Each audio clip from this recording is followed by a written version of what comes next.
The scream tore through the trees before Alara even understood what she was seeing. Blood on snow. A child running. Fire eating through the tree line faster than any fire should move. She saw it all in a single heartbeat, standing perfectly still in the middle of the pack clearing, while the world around her kept moving, as if nothing had happened at all. Her hands were shaking. Her breath came out in short, ragged clouds. Around her, wolves and humans in their half-shifted forms continued setting up benches for the evening gathering, laughing, calling to each other, completely unaware that she had just watched something terrible unfold behind her eyes. This was not new to her. It had been happening since she was 7 years old, these flashes that came without warning, and left her gasping like she had been pulled underwater and dragged back up. But she had learned, over the years, to hide it, to press her nails into her palm, until the sting brought her back to the present, to smile when someone asked if she was all right, and say she was only tired. She pressed her nails into her palm now. The clearing was busy, full of movement, and low golden light from the torches being lit along the wooden posts. Thornridge Pack occupied a wide stretch of forest at the base of a mountain range, their territory marked by old stone borders that had stood for over 200 years. It was one of the oldest and most respected packs in the region, known for its discipline and its unbroken chain of alphas stretching back generations. Alara had grown up inside that discipline.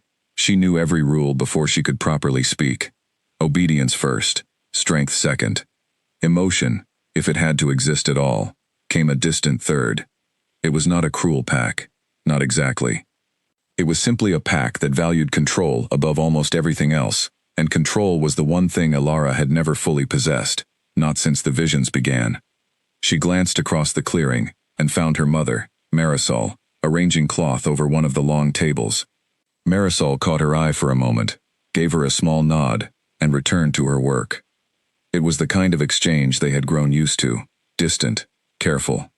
Marisol loved her daughter. Alara knew that much was true, but love in Thornridge Pack was often quiet, folded small enough to avoid drawing attention.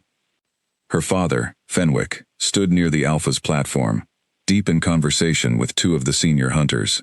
He was a respected tracker, one of the best the pack had, and he carried himself with the kind of easy confidence that came from never once being questioned about where he belonged. Alara envied that sometimes. She had never questioned where she belonged either, not out loud, but inside, in the quiet hours before sleep, she wondered constantly whether she truly fit anywhere at all. "You look like you saw a ghost." Alara turned and found Ren beside her, arms crossed, dark hair pulled back in a loose braid, a teasing smile already forming. Ren was the closest thing Alara had to a true friend inside the pack, someone who had known her since they were both small enough to trip over their own paws during their first shifts. "Just tired," Alara said, the practiced lie sliding out smoothly. Ren studied her for a moment longer than usual. "You've been saying that a lot lately. It's been a long week." "It's been a long week, every week for about 10 years, Ren said, though there was no real accusation in her voice, only concern wrapped in humor, the way Ren handled most difficult things. "You know you can talk to me, about anything." Alara wanted to. She wanted to more than almost anything else in her life, to finally say the words out loud, to explain the visions and the fear, and the constant exhausting effort of pretending to be normal. But she had tried once, years ago, whispering half of the truth to her mother, in the middle of the night, after a vision had left her crying, and unable to breathe. Her mother's face had gone pale with fear, not sympathy, and she had gripped Alara's shoulders and told her, in a voice shaking with something Alara had never heard from her before, that she must never speak of such things again, not to anyone, not ever. So she hadn't. Not even to Ren. "I'm fine," Alara said instead. "Really." Ren did not look convinced, but she let it go, the way good friends sometimes had to. "Well, try to look a little less like a ghost during tonight's gathering. Alpha Callum is presenting the new Border Patrol assignments, and you know how he feels about distracted faces." Alara managed a small laugh, though the sound felt hollow in her chest. The vision was still there, sitting behind her eyes like smoke that refused to clear. Fire. A child running. Blood on white snow. She did not know what it meant. She never fully knew what her visions meant until they had already happened, which was, she thought bitterly, the cruelest part of the entire gift. It never came early enough to be useful, and never came late enough to be forgotten. The gathering began as the sun sank fully behind the mountains, painting the sky in deep orange and violet. Alpha Callum Ashford stood on the raised wooden platform at the center of the clearing, tall and broad-shouldered, his presence commanding immediate silence from the pack the moment he raised a hand. He was not an unkind alpha, but he was hard, in the way that mountain stone was hard, shaped by decades of leadership and an unwavering belief that tradition existed because it worked, and questioning tradition only invited chaos. Beside him stood the pack elders. Doran, the oldest among them, his fur long since gone silver at the edges even in human form, his eyes sharp despite his age. Bramwell, broad and quiet, rarely speaking unless it truly mattered. And Ingrid, the only female elder, whose voice carried more weight in council matters than anyone dared admit out loud. "Tonight we finalize the Northern Patrol rotations," Callum said, his voice carrying easily across the clearing without need for shouting. "Fenwick will lead the dawn teams. Bramwell's son will take dusk." Elara stood near the back with Ren, only half listening, her mind still tangled in fragments of fire and blood and running feet. She tried to focus on the Alpha's words, tried to be present the way she always forced herself to be during pack gatherings, but the vision kept pulling at the edges of her attention like a persistent, insistent hand. Then it happened again. Faster this time. Sharper. The fire roared louder in her mind, and this time she saw more. She saw the eastern ridge, the one that marked the edge of Thornridge territory near the old river crossing. She saw wolves she did not recognize, their eyes glowing with something that was not moonlight. She saw the crossing collapse, the ground giving way beneath running feet, and she heard, clear as if it were happening beside her, a voice screaming a name she could not quite catch. "The crossing," she whispered, before she could stop herself. "Something is going to happen at the river crossing." The words came out louder than she intended, much louder. And in the sudden quiet that had fallen over the clearing as Callum paused to hear the next report, her voice carried straight to the platform. Every head turned toward her. Elara felt the blood drain from her face, as several hundred pairs of eyes settled on her at once.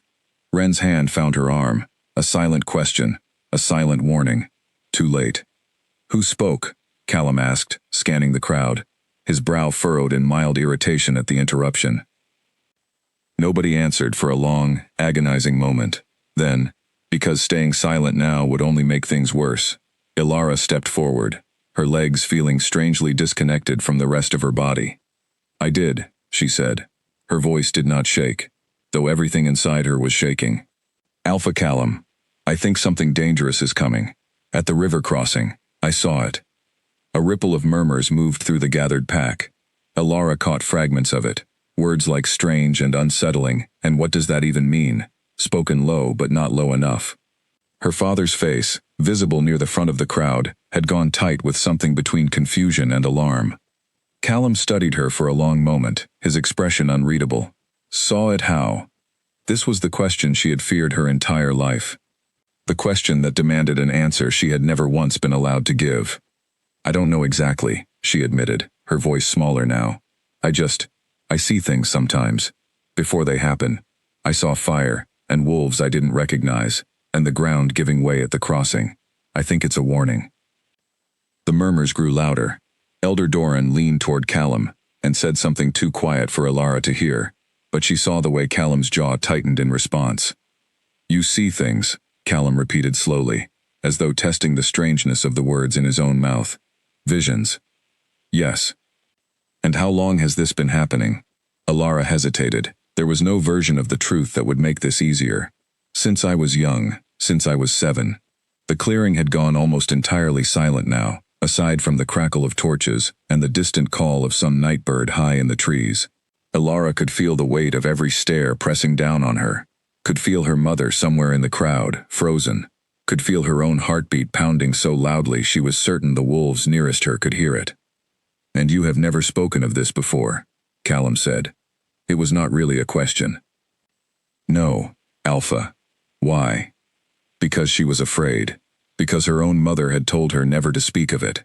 Because in a pack that valued control and strength and unshakable discipline, a girl who saw things that had not yet happened was not seen as gifted." She was seen as broken, or worse. But she could not say any of that, not here, not now. I didn't think anyone would believe me, she said instead. And it was, at least, partially true. Elder Ingrid stepped forward then, her sharp eyes fixed on Alara with an expression that was difficult to place, somewhere between curiosity and deep, deep suspicion.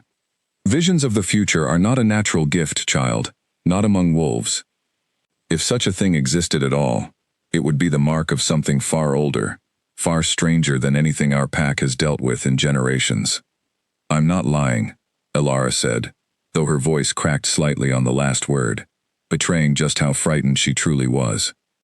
Nobody has said you are lying, Callum said, though his tone suggested he was already leaning toward exactly that conclusion. But visions and warnings are not something to be shouted across a gathering without proof. The river crossing has stood for 100 years. Nothing has ever threatened it. I know how it sounds, Alara said, desperation creeping into her voice now. But I've never been wrong before. Please, just send someone to check the crossing. That's all I'm asking. A long, heavy silence stretched across the clearing. Alara watched Callum's face carefully, searching for any sign that he might actually consider her words.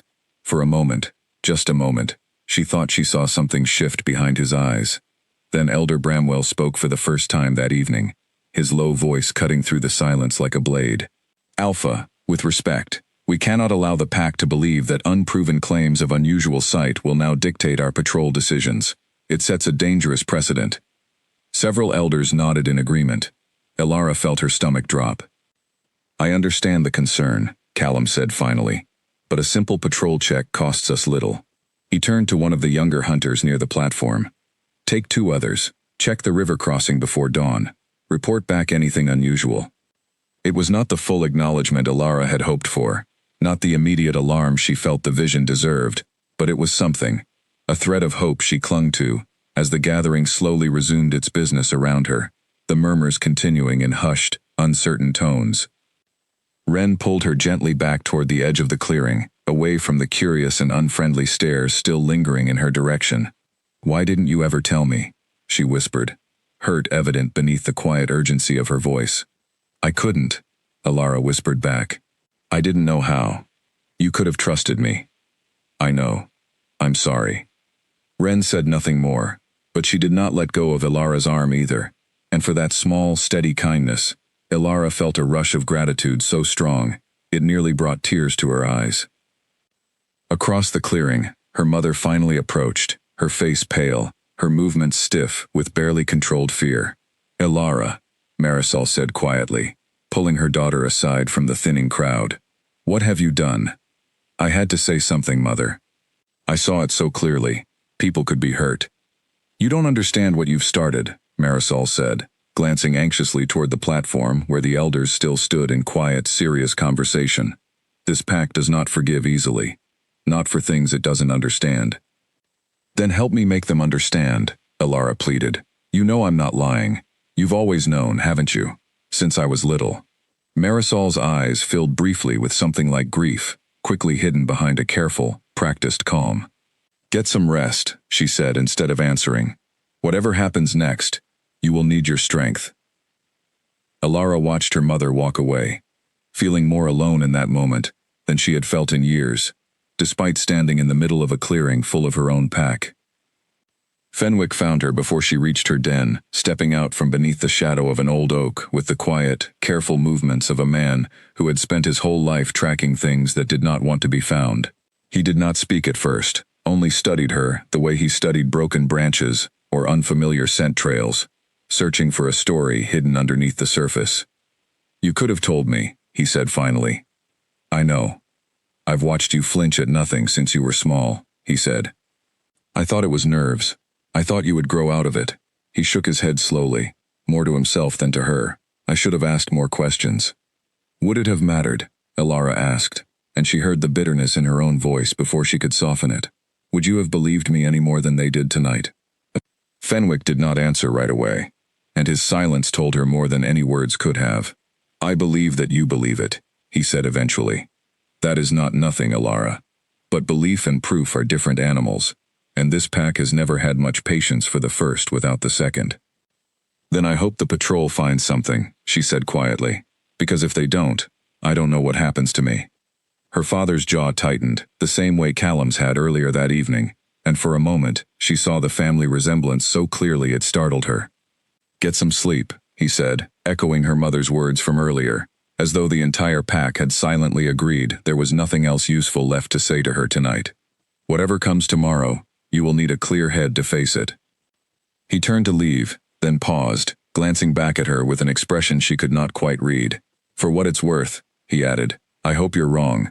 I hope there is nothing at that crossing at all, and this all fades into an odd story we tell years from now.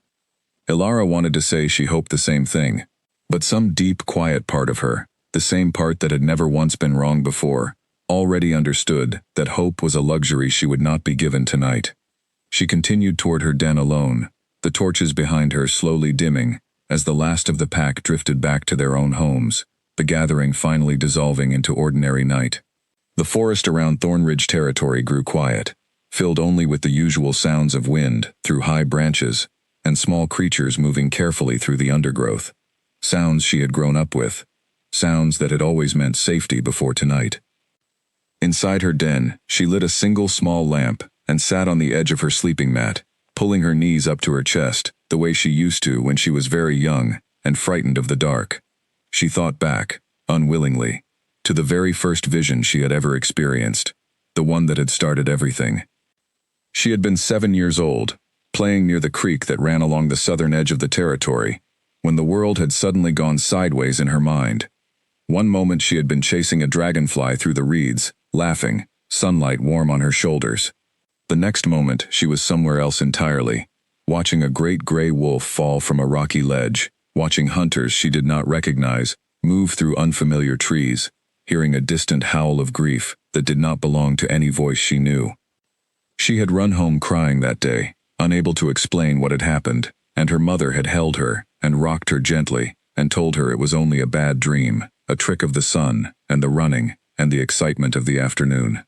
Ilara had believed that explanation for exactly 3 days, until word reached the pack that a neighboring territory had lost one of its senior wolves in a fall from a rocky ledge, exactly as she had seen it, down to the color of the stone and the particular angle of the fall.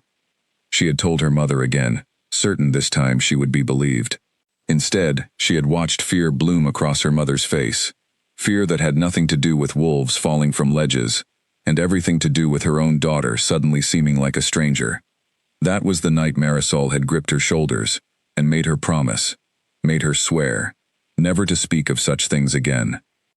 For 10 years, Ilara had kept that promise.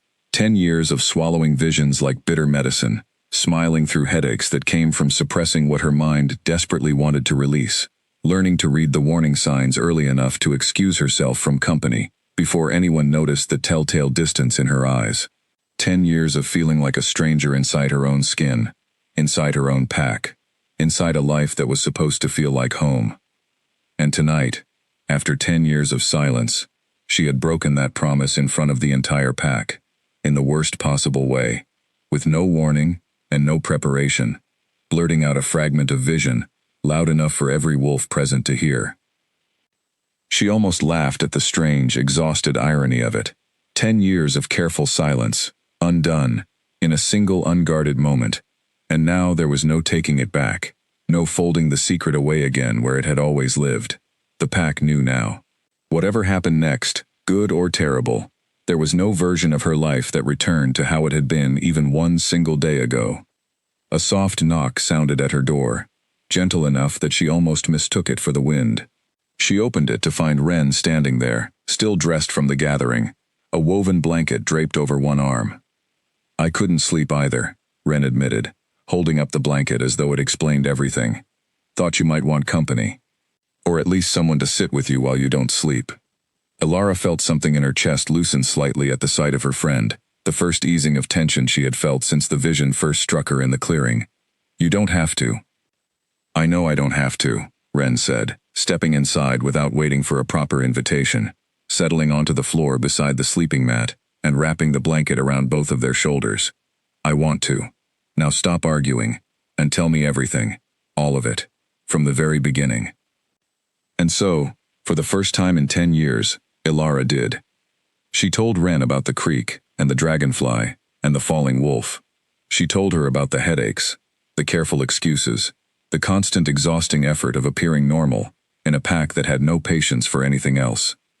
She told her about her mother's fear, about the promise she had kept for so long, about the strange mixture of relief and terror she felt now that the secret had finally broken free. Wren listened without interrupting, her expression shifting slowly from surprise to something gentler, something that looked almost like understanding. When Ilara finally finished, the small lamp had burned low, and the first pale hints of approaching dawn had begun to creep along the edges of the wooden shutters. "I wish you had trusted me sooner," Wren said quietly, "but I understand why you didn't. I do." She squeezed Ilara's hand once, firm and reassuring. "Whatever happens with the patrol tonight, whatever the elders decide, you are not facing this alone. Do you understand me? Not alone." Ilara nodded, throat tight with an emotion she did not have the energy to name. It was a small comfort, but a real one, and in the exhausted, uncertain hours before dawn, it was enough to let her finally close her eyes. She did not remember falling asleep. She only remembered waking, sometime near sunrise, to the sound of raised voices carrying across the pack clearing, urgent and afraid, in a way she had never heard from Thornridge before. Whatever the patrol had found at the river crossing, it was clear from the sound alone that it was not nothing. And by the time the sun fully cleared the mountains that morning, the entire pack would know exactly how right Ilara's warning had been. Ilara was on her feet and moving before she had even fully woken, pulling the door of her den open and stepping out into a morning that felt wrong in a way she could not immediately name. The light was pale and gray, the sun still hidden behind the mountain range, and yet the clearing ahead of her was already crowded with wolves, their voices tangled together into a low, anxious roar. She found Wren near the edge of the gathering, standing on her toes trying to see over the crowd. "What happened?" Ilara asked, breathless from the short run across the territory. "The patrol just came back," Wren said without turning. "They're talking to Alpha Callum right now."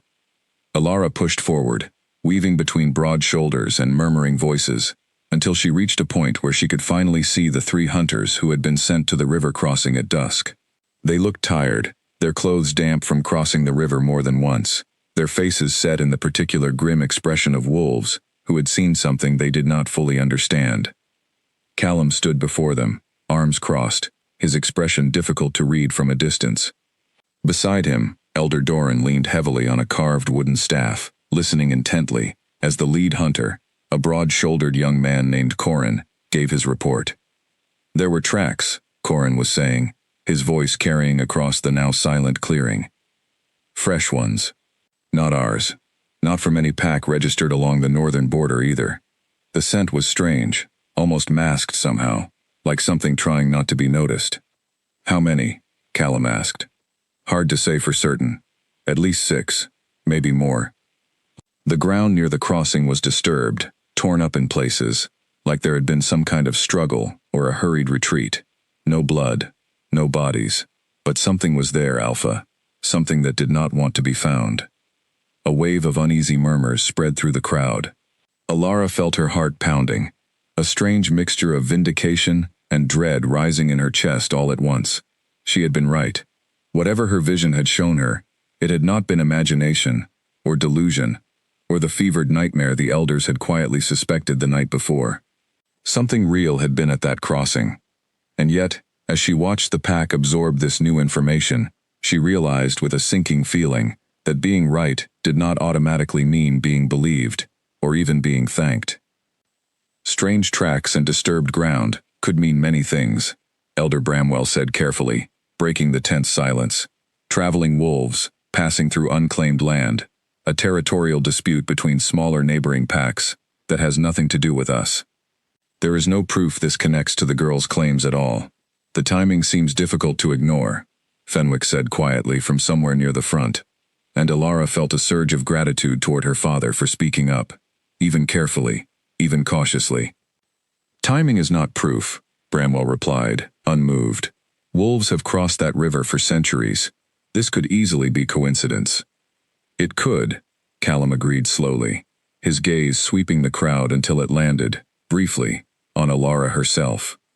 She held perfectly still under the weight of his attention, unsure whether she wanted him to look away or to keep looking, to finally see her clearly, instead of through the fog of suspicion that had settled over the pack since the previous night. But I have led this pack long enough to know that coincidence rarely announces itself with fresh, unfamiliar tracks the very night a warning is given. A flicker of hope rose in Alara's chest. Increase the northern patrols, Callum continued, addressing his hunters now. Double coverage at the crossing until we understand what we are dealing with. I want scent trails followed as far as they can be tracked. If there are wolves moving through our territory uninvited, I want to know who they are and what they want. The crowd began to disperse slowly, the tension of the morning easing only slightly, replaced by a low hum of speculation and worry that would likely last for days. Alara felt herself finally exhale, some of the fear that had gripped her since the gathering the night before loosening its hold, if only a little. But the reprieve did not last long. Elder Ingrid approached her before she could retreat back toward her den, her expression sharp and unreadable, the same expression she had worn the previous night while questioning the very nature of Alara's gift. A word, Ingrid said, and it was not a request. Alara followed her a short distance from the dispersing crowd, aware of Ren hovering nearby, close enough to intervene if needed, far enough to respect whatever conversation was about to happen. You should understand something, Ingrid said, once they were far enough from listening ears. This morning's discovery does not settle the matter. If anything, it complicates it further. I don't understand, Alara said, genuinely confused. I warned you, and something was actually there. Doesn't that prove I was telling the truth? It proves something happened at the crossing, Ingrid corrected sharply. It does not prove how you knew about it in advance. There are far more troubling explanations than a harmless gift of foresight, child. Some among the old stories speak of wolves who could sense danger only because they themselves had some hand in creating it. Others speak of curses that draw misfortune toward the very packs that harbor them. Alara felt the blood drain from her face. You think I caused this somehow? I think, Ingrid said carefully, that a pack cannot afford to celebrate a warning without first understanding its true source. Power that arrives without explanation is rarely without cost, Alara. I have lived long enough to see gifted individuals bring both salvation and ruin to the packs that sheltered them, sometimes within the very same lifetime. I would never bring harm to this pack, Alara said, her voice trembling now with a mixture of fear and anger. I've spent my entire life trying to protect it, trying to hide what I am, so I wouldn't cause exactly this kind of suspicion. And yet here we are, Ingrid said, not unkindly, but with a finality that left no room for further argument. Watch yourself closely, in the coming days. Others will be watching you as well, whether you wish it or not. She turned and walked away, leaving Alara standing alone at the edge of the clearing.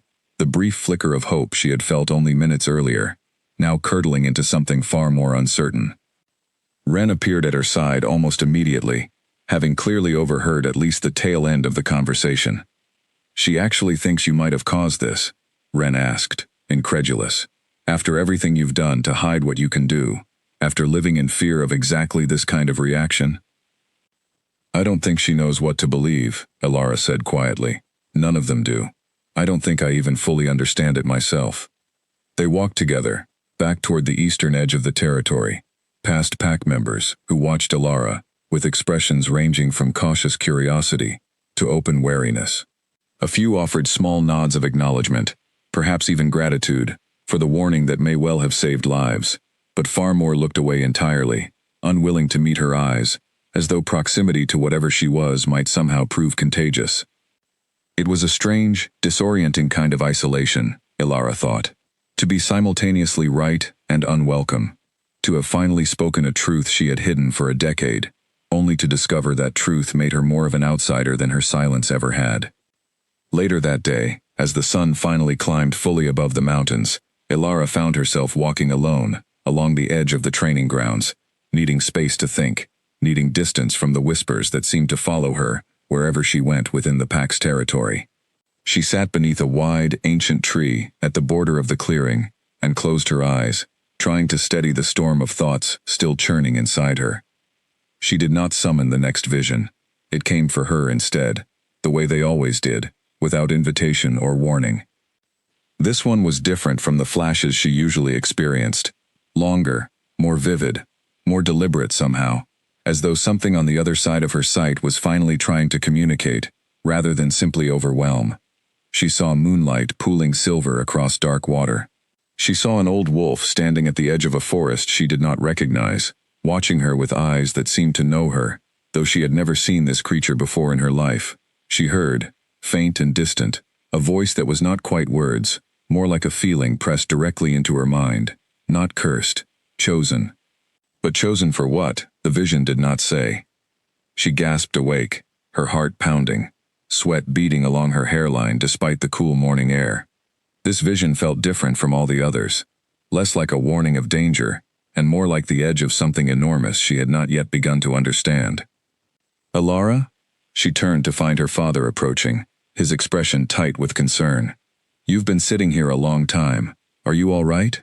"I had another vision," she admitted, deciding, after last night's confession to Ren, that further hiding felt suddenly exhausting and pointless. But this one was different. It wasn't a warning. It felt like someone was trying to tell me something. Fenwick's brow furrowed deeply. He sat down beside her, unusually slow and deliberate in his movements, as though carefully weighing whatever he was about to say. "There are old stories," he began cautiously. "Stories my own grandmother used to tell, about wolves touched by something beyond ordinary nature. Stories the pack elders rarely speak of anymore, dismissed as superstition passed down from a time before we understood the world properly." "What kind of stories?" "Stories of wolves blessed, or perhaps burdened, by the moon itself. Wolves who could see beyond ordinary sight, who carried gifts the rest of us could not fully explain." He shook his head slowly, uncertain. "I always assumed they were simply old tales, meant to comfort or frighten pups before sleep. But watching you these past 2 days, I find myself wondering. Do you believe it?" Alara asked, hope and fear tangled together so tightly in her chest that she could barely tell them apart. "I don't know what I believe anymore," Fenwick admitted honestly. "But I know my daughter, and I know you are not dangerous. Whatever the elders fear, whatever this is, Alara, we will find a way through it together." It was more comfort than she had expected, more warmth than she had felt from her father, in longer than she could easily remember. And for a brief moment, sitting together beneath the old tree, with the morning sun finally warming the clearing around them, Alara allowed herself to believe that perhaps things might still turn out all right. She did not yet know how quickly, and how completely, that fragile hope would be tested. 3 days passed before the next patrol returned with any real answers, and by then, the mood inside Thornridge territory had shifted into something far more brittle than the cautious hope Alara had allowed herself beneath the old tree with her father. The scent trails from the crossing had led the hunters south, following the curve of the river for nearly a full day, before disappearing entirely near a rocky outcrop that marked the unofficial edge of neutral territory. Corin reported that the trail simply vanished, as though whoever had left it knew precisely how far a pursuing wolf's nose could follow, before losing the scent among stone and running water. "Deliberate," Callum said grimly, standing before the assembled elders in the privacy of the long hall, rather than the open clearing this time. Alara had not been invited to this meeting, but Ren had slipped her the details afterward, whispered urgently, near the training grounds where they could speak without being overheard. Whoever was at that crossing knew this territory well enough to disappear from it cleanly. That is not the behavior of lost travelers or wandering strays. "Rival pack scouting," Elder Doran had apparently suggested, his old voice carrying the particular weight of long experience. "There have been rumors for months of unrest to the south. The Hollowfang territory has grown restless under its new alpha, from what little word reaches us through the trade routes." Alara felt a chill settle over her at the mention of Hollowfang, a name she had heard only rarely growing up, always spoken with a certain wary respect, the way one might speak of a storm that had not yet arrived but was known to be building somewhere over the horizon. If the elders suspected a genuine external threat, she thought, surely that would finally validate her warning beyond any lingering doubt. Surely that would be enough. She was wrong. The pack gathered again that evening, the third such gathering in less than a week, an unusual frequency that spoke to how deeply the recent events had unsettled Thornridge's usual rhythms. Alara stood beside Ren near the back of the crowd, trying to make herself as unnoticeable as possible, though she was keenly aware of the sideways glances still following her every movement. Callum addressed the pack directly this time, his tone measured but firm, clearly intended to project confidence and control, despite the underlying uncertainty. "We have reason to believe unfamiliar wolves scouted our southern border in recent days," he announced, "possibly connected to growing unrest within Hollowfang territory. I want every wolf here to understand that Thornridge does not panic in the face of uncertainty. We prepare. We strengthen our patrols. We do not allow fear to dictate our actions." It was a strong, steadying speech, the kind Elara imagined a good alpha was supposed to give in moments like this. And yet, as Callum continued, she felt a familiar unease creeping back into her chest, sensing where his words were eventually going to lead. "There has also been considerable discussion this week," Callum continued, his gaze finally settling on Elara across the crowded clearing, "regarding the nature of the warning that first brought this matter to our attention. I want to address this directly, so that rumor and speculation do not continue to spread unchecked." Elara's stomach tightened painfully. Elara has demonstrated, on at least one occasion, some manner of unusual foresight, Callum said carefully, choosing each word with obvious deliberation. Whether this constitutes a genuine gift, an unfortunate coincidence, or something else entirely, remains a matter of serious debate among the elders. "I do not believe she intends harm to this pack, but I also cannot, as Alpha, simply accept unexplained and unproven abilities as reliable guidance for decisions that affect every wolf under my protection." A ripple of murmurs moved through the crowd, some sympathetic, many not. "Going forward," Callum continued, "any future claims of this nature must be brought privately to the elders for careful evaluation, rather than announced openly during pack gatherings. This is not a punishment, it is simply prudent caution, for the good of the entire pack." Elara felt heat rise in her face, a mixture of humiliation and helpless frustration. It was not an outright condemnation, not the banishment she had feared during her most anxious moments over the past few days, but it was, unmistakably, a public marking.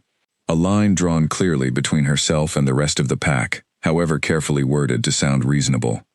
She caught snatches of conversation as the gathering slowly dispersed, fragments that cut far deeper than Callum's careful diplomacy had intended, or perhaps had intended precisely as much as it seemed. "Always thought there was something strange about her. My grandmother used to say gifts like that come with a price attached. Wonder if she's the reason those wolves found our border in the first place." That last comment struck her like a physical blow, and she turned quickly to see who had spoken, but the crowd had already swallowed the voice, leaving her with only the lingering sting of an accusation she could not even properly confront. "Ignore them," Ren said firmly, gripping her arm and steering her away from the worst of the murmuring crowd. "Fear makes people say cruel things. It doesn't make those things true." "It doesn't matter whether it's true," Elara said, her voice tight with barely controlled emotion. "It only matters what they believe. And right now, they believe I might be dangerous." Over the following days, the shift in how the pack treated her became impossible to ignore, no matter how much she tried to convince herself she was simply imagining things, simply allowing anxiety to color ordinary interactions.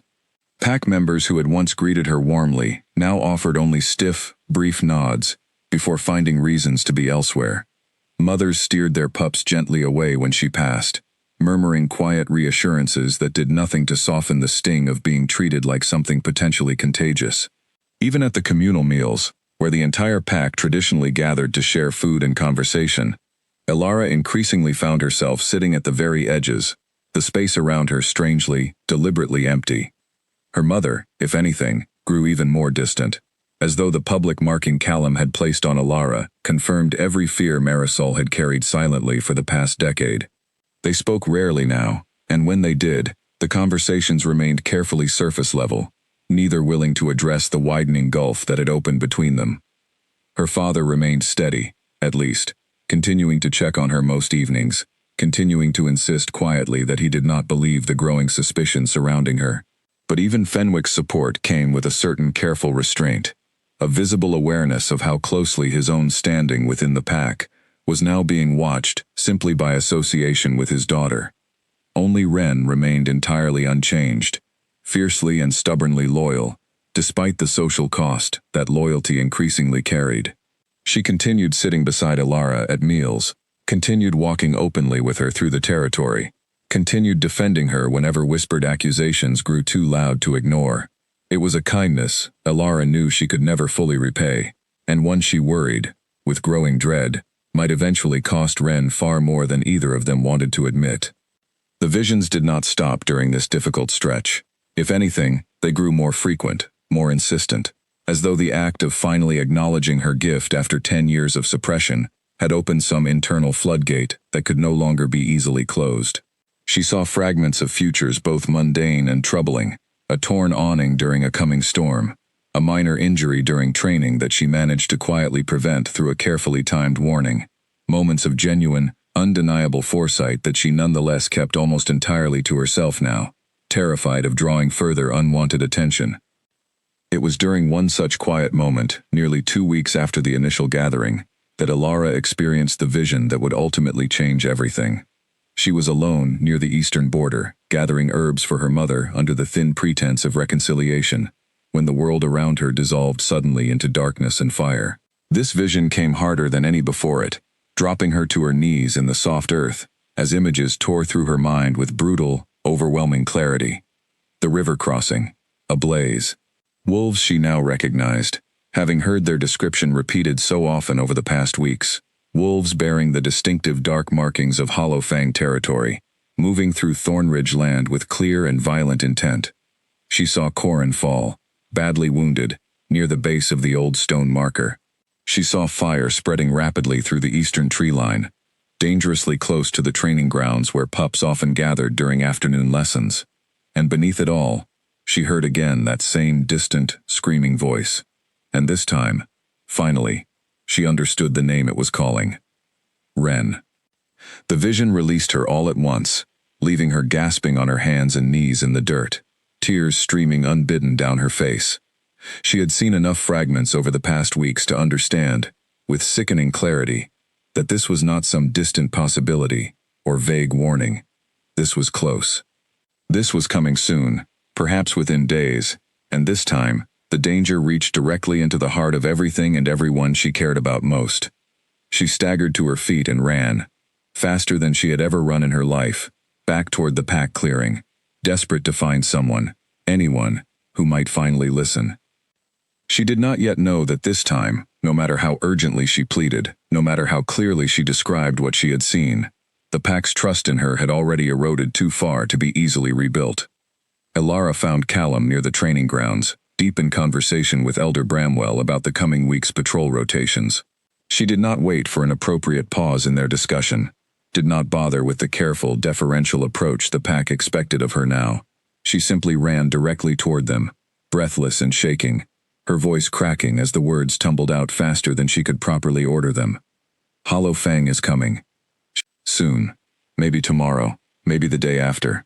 They're going to attack at the crossing again. But this time it's not scouts. It's a real assault. And there's fire. And Corin gets hurt. Badly hurt. And it spreads toward the training grounds where the pups gather in the afternoons.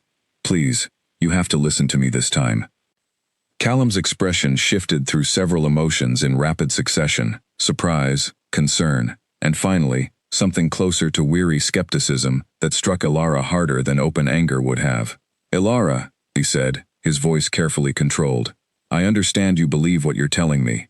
But we have discussed this already. Claims of this nature need to go through proper evaluation with the elders, not delivered in a panic during an unrelated conversation. There isn't time for proper evaluation, Alara said desperately. I'm telling you, this is happening soon. If we don't prepare now, people are going to get hurt. Ren might get hurt. Bramwell's expression hardened at the mention of danger to a named pack member, but his skepticism remained visible beneath the concern. The last warning led us to a few disturbed footprints and a scent trail that vanished into stone, he said. I am not dismissing the possibility of danger from Hollow Fang, given the unrest reported to the south, but acting on unverifiable visions rather than careful strategy is not how this pack survives, Alara. It never has been. I'm not asking you to abandon strategy, Alara pressed, fighting to keep her voice steady, despite the mounting desperation clawing at her chest. I'm asking you to increase the eastern patrols, To move the pups away from the training grounds for a few days. Simple precautions that cost almost nothing if I turn out to be wrong again. Callum studied her for a long moment, and for just a heartbeat, Alara thought she saw something soften behind his controlled expression, some flicker of genuine consideration. Then Elder Ingrid arrived, drawn by the commotion, her sharp eyes taking in the scene with immediate, practiced assessment. "Another vision," Ingrid said, not quite a question, her tone carrying an edge of tired resignation rather than surprise. "A serious one," Alara said. "Please, Elder Ingrid, you have to believe me this time." "I believed you the first time," Ingrid said quietly, surprising Alara considerably. "I still believe something happened at that crossing weeks ago, exactly as you described, but I have also spent this past fortnight watching this pack fracture, along lines that did not exist, before you spoke that first warning aloud. Wolves who once trusted each other completely, now eye their own neighbors with suspicion, wondering whether they, too, carry some hidden gift or curse. Fear has spread through Thornridge faster and more thoroughly than any actual threat has materialized. That's not my fault," Alara said, though even as she spoke the words, a small, unwelcome doubt crept into her own certainty. "Perhaps not," Ingrid allowed. "But it is, nonetheless, the cost of what your visions have brought us so far. And now you ask us to disrupt training, redirect patrols, and frighten already anxious pack members further, based entirely on another unproven claim. I cannot recommend the Alpha Act on this." Alara felt the ground shifting beneath her, felt the careful arguments she had prepared crumbling uselessly against a wall of accumulated distrust that no amount of urgent pleading seemed able to breach. "Please," she said again, quieter now, exhausted by the sheer effort of trying to be believed. "I have never once been wrong. Not about the crossing, not about anything. My entire life. Why would I be wrong now, about something this important?" "Increase Eastern patrols by 2 additional wolves," Callum said finally, his tone measured, cautious, clearly a compromise, rather than the full response Alara had desperately hoped for. "But the training grounds remain in use. I will not disrupt an entire generation of pups' education, based on a vision no one else can verify. If you truly believe danger is imminent, Alara, the most helpful thing you can do now is remain alert and report anything concrete you observe directly, rather than continuing to demand action we cannot fully justify." It was, Alara understood with sinking clarity, the very best response she was likely to receive. A small concession, wrapped carefully in enough caution to protect Callum's authority, regardless of what happened next. She nodded numbly, unable to summon further argument, and watched the small group disperse back to their previous conversation, as though the matter had now been reasonably settled. It had not been settled, not remotely. And deep in her chest, the same certainty that had never once been wrong pulsed steadily onward, warning her that 2 additional patrol wolves would not be nearly enough. She spent the following day in a state of near constant tension, watching the tree line obsessively, flinching at every unfamiliar sound, unable to focus on even the simplest daily tasks. Ren stayed close beside her throughout, offering quiet support without demanding explanation, sensing correctly that Alara needed steady presence far more than further conversation. The attack came the following afternoon, exactly as Alara had seen it, though knowing it was coming did nothing whatsoever to soften the horror of watching it unfold. It began with smoke, thin gray tendrils rising suddenly above the eastern tree line, visible even from the central clearing where the afternoon training session had just begun. Alara felt her blood turn to ice the moment she saw it, recognition crashing through her with sickening, immediate certainty. "It's happening," she said, grabbing Ren's arm. "Exactly like I saw it. We have to get the pups away from here now." Chaos erupted quickly across the training grounds, as the smell of smoke reached the gathered wolves, panic spreading in ragged waves through pups and instructors alike. Alara did not wait for permission or confirmation this time. She simply moved, pulling Ren along with her, shouting for the youngest pups to follow her voice toward the western dens, away from the advancing danger.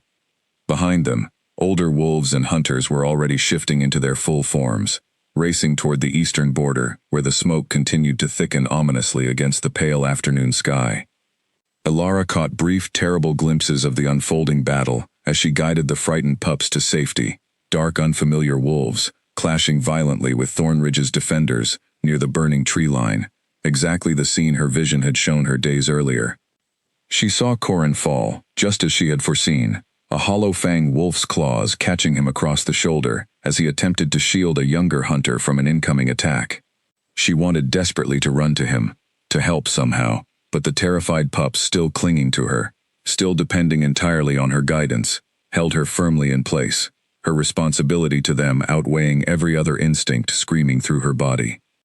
By the time the battle finally ended, the invading wolves, driven back across the river, under cover of Thornridge's superior numbers and ferocious defense, the eastern tree line lay scarred and smoldering. Several wolves lay wounded, Corin among the most seriously injured, and the entire pack stood shaken to its very foundation by how close true disaster had come. Elara had been right. Completely, devastatingly right. In every detail, except one crucial factor. The 2 additional patrol wolves had not been nearly enough, exactly as she had feared, and the resulting injuries and destruction, while survivable, had been far worse than they needed to be.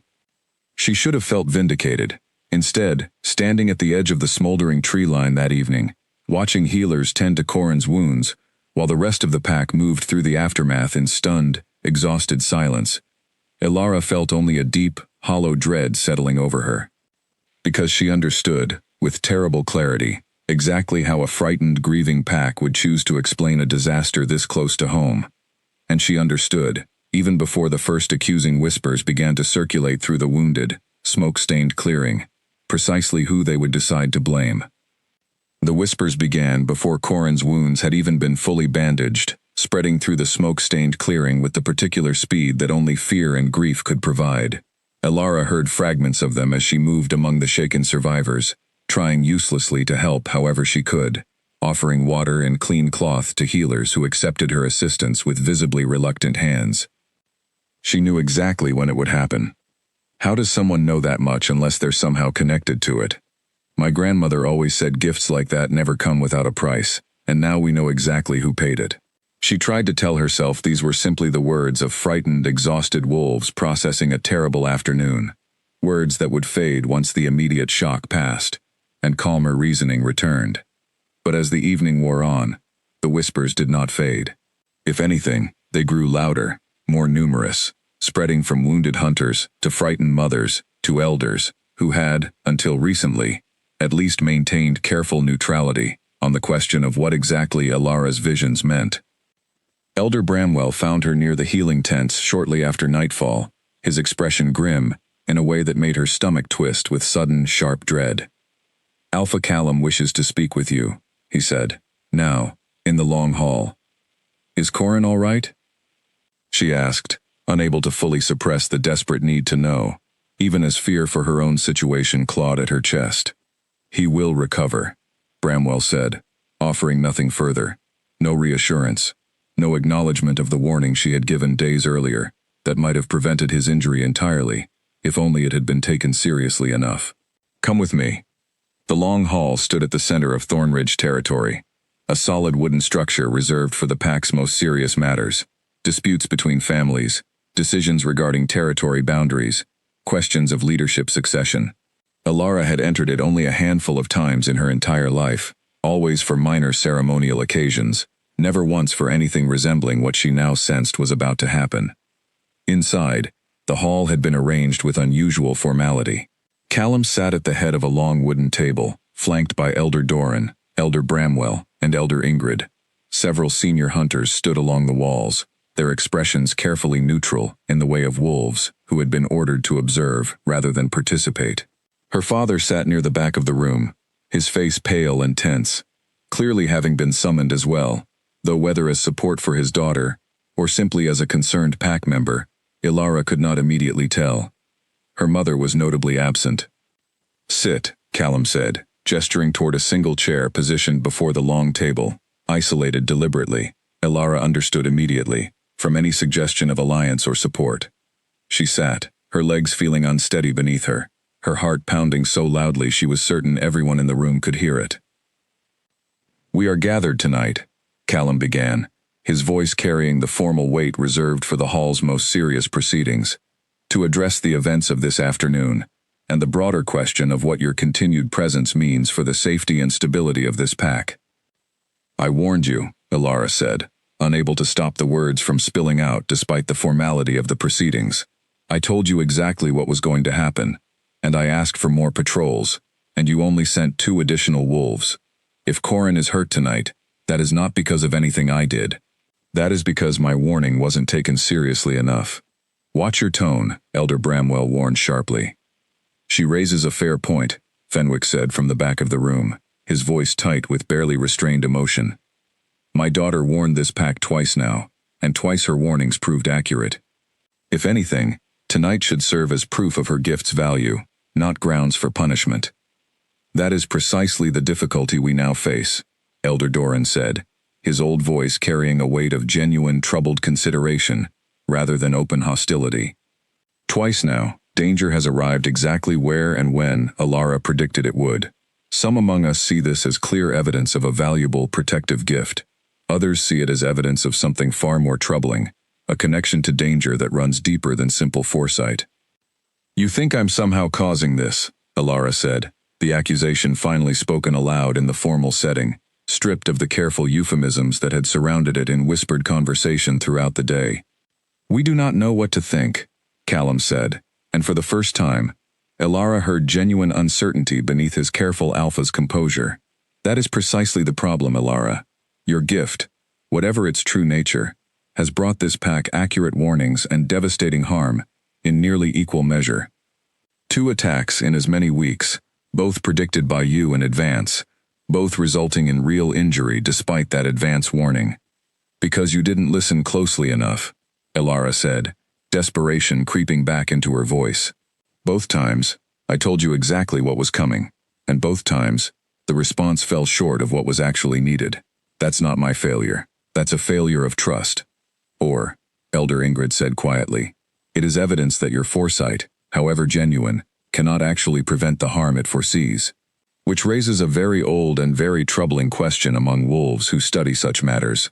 What purpose does a warning serve, if the danger it predicts arrives regardless of how thoroughly that warning is heeded? The room fell into heavy, uncomfortable silence. Elara looked around at the assembled elders, at Callum's carefully controlled expression, at her father's visible anguish, searching desperately for some ally, some path forward that did not end in the conclusion she could already feel building inexorably around her. There are stories, Elder Doran said slowly, breaking the silence, old enough that most among us have forgotten them entirely, of wolves marked by forces beyond ordinary understanding. Some call them blessed, others call them cursed. The old stories rarely distinguish clearly between the two, because in practice, the distinction often makes very little difference to the packs unfortunate enough to harbor such a wolf. That's absurd, Fenwick said sharply. My daughter is not some creature from old campfire tales. She is a member of this pack, born and raised within Thornridge territory, and she has done nothing, except try, repeatedly, to protect the people she loves. I do not doubt her intentions, Doran said gently, and something in his tone suggested genuine sympathy beneath the formal proceedings. But intention has never been the deciding factor in matters such as this. A storm does not intend harm either, and yet a wise pack still takes shelter from it. The comparison struck Elara like a physical blow, hearing herself compared not to a person deserving compassion, but to a natural disaster to be avoided and endured. She felt tears threatening at the corners of her eyes, and forced them back through sheer stubborn will, refusing to give the assembled elders the satisfaction of watching her break entirely. What do you want from me? She asked finally, her voice quiet now, exhausted beyond further argument. Tell me plainly. What would satisfy you? Callum exchanged a long look with the 3 elders flanking him, some silent communication passing between them that Elara could not fully interpret. Finally he spoke, his voice heavy with what almost sounded like genuine regret. The elders have voted, Elara. Well, given the pattern established over these past weeks, given the injuries sustained today, and given the growing unrest your presence has caused throughout the pack regardless of your intentions, it has been decided that Thornridge can no longer safely accommodate your continued presence within our territory. The words landed with a strange, hollow finality, as though Elara had somehow expected them long before they were actually spoken. some part of her having already accepted this outcome even while the rest of her desperately hoped otherwise. "You're banishing me," she said, the words feeling foreign and unreal in her own mouth. "It is not intended as punishment," Callum said, though the distinction felt meaningless given the outcome remained precisely the same either way. "It is intended as protection, for you and for the pack both. Whatever force draws danger toward you, Elara, distance may be the only reliable way to prevent it from reaching those who cannot defend themselves as effectively as you clearly can." "That's not protection," Fenwick said, rising sharply from his seat, his voice rising with barely controlled fury. "That is abandonment, dressed up in careful, reasonable-sounding words. She is 17 years old. She has spent her entire life within this pack's territory. You cannot simply cast her out because you're too frightened to understand what she is."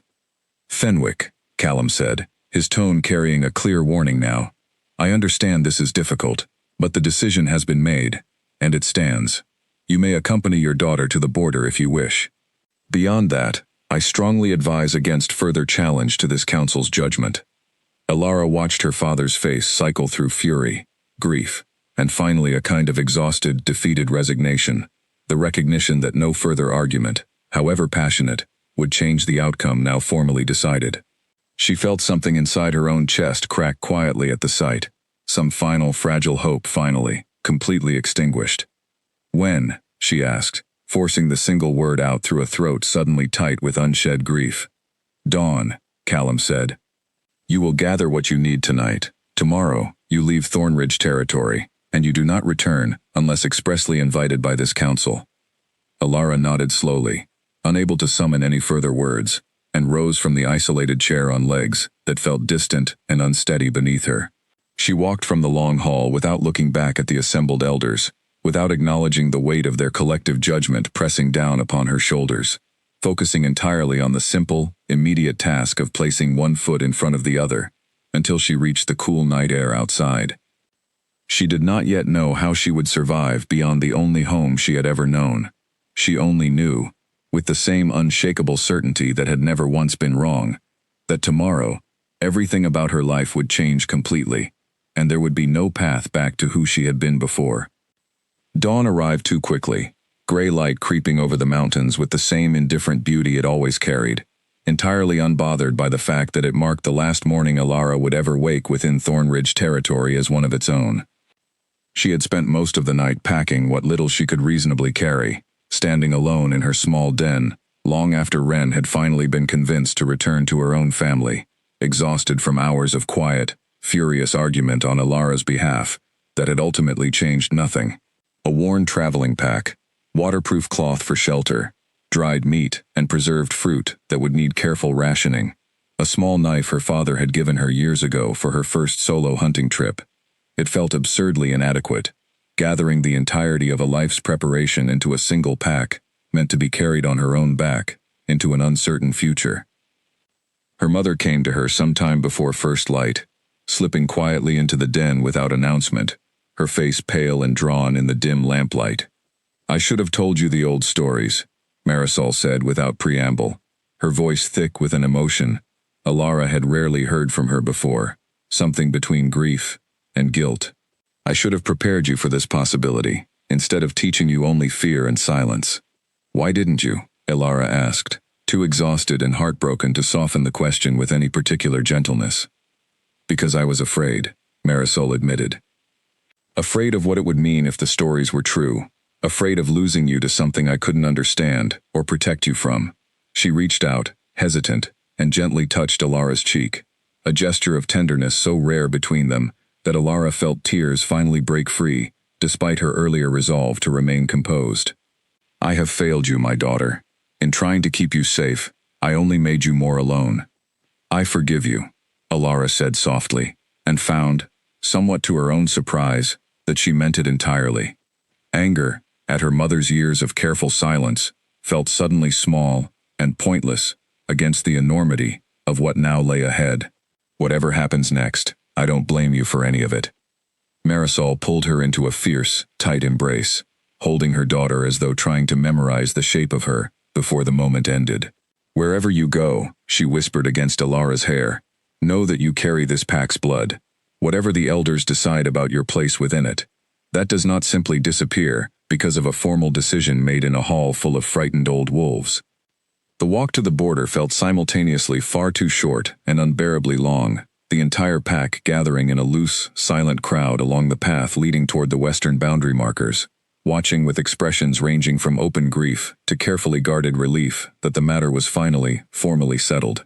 Alara walked between her parents, Ren close behind them, none of them speaking, the weight of the morning too heavy for easy conversation. Callum waited at the border itself, flanked by the three elders, his expression carrying none of the satisfaction Alara might have expected from a wolf, finally free of a troublesome complication. If anything, he looked tired, older somehow than he had appeared even during the formal proceedings the previous night. "Alara of Thornridge," he said, his voice carrying the formal weight of ritual now. "By decision of this council, you are released from the protection and obligation of pack territory, effective from this moment forward. May you find safety beyond our borders, though you may no longer seek it within them." It was, Alara understood distantly, a deliberately gentler formula than the harsher banishment rituals reserved for wolves who had committed genuine crimes against the pack. An acknowledgement, however small, that her situation carried more tragedy than guilt. It offered little comfort regardless. She turned to her parents one final time. Her father pulled her into a fierce embrace, his voice rough with barely contained emotion, as he whispered promises to find her, to send word through trusted contacts, whenever safely possible. Promises they both understood might prove impossible to keep given the formal terms of her banishment. Her mother's final embrace lasted longer, wordless, communicating everything that 10 years of careful silence had never allowed her to properly express. Ren, when it came her turn, simply gripped Alara's hands tightly, her own eyes bright with unshed tears. "This isn't goodbye," she said fiercely, quietly, so only Alara could hear. "I don't care what the formal ritual says.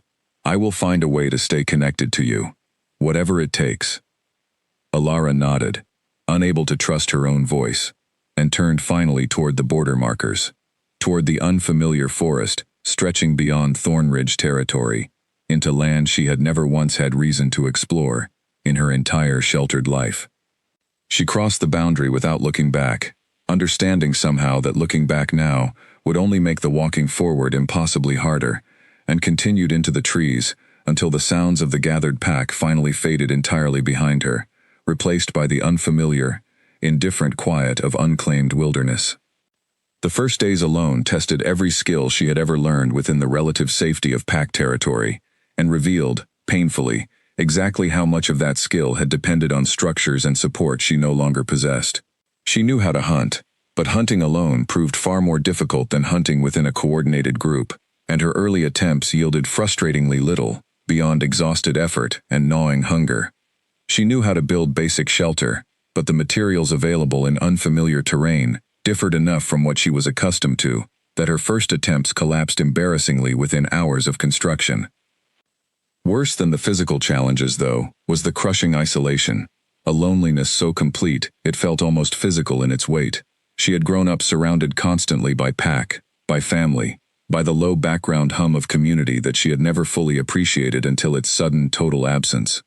Now there was only silence, broken occasionally by the distant calls of wildlife that held no interest in her presence, and by her own increasingly desperate internal monologue as she struggled simply to survive from one day into the next. The visions did not stop, though their nature shifted subtly during this difficult period, becoming less focused on immediate danger, and more attuned, strangely, to the landscape around her. Glimpses of safe water sources, warnings about unstable ground, occasional flashes that seemed to guide her, however imperfectly, toward resources she desperately needed. It was as though her gift, freed finally from the constant suppression she had practiced for a decade, was slowly beginning to reveal capabilities she had never previously understood it possessed. She followed these fragmentary guidances cautiously at first, uncertain whether to trust visions that had already cost her so dearly.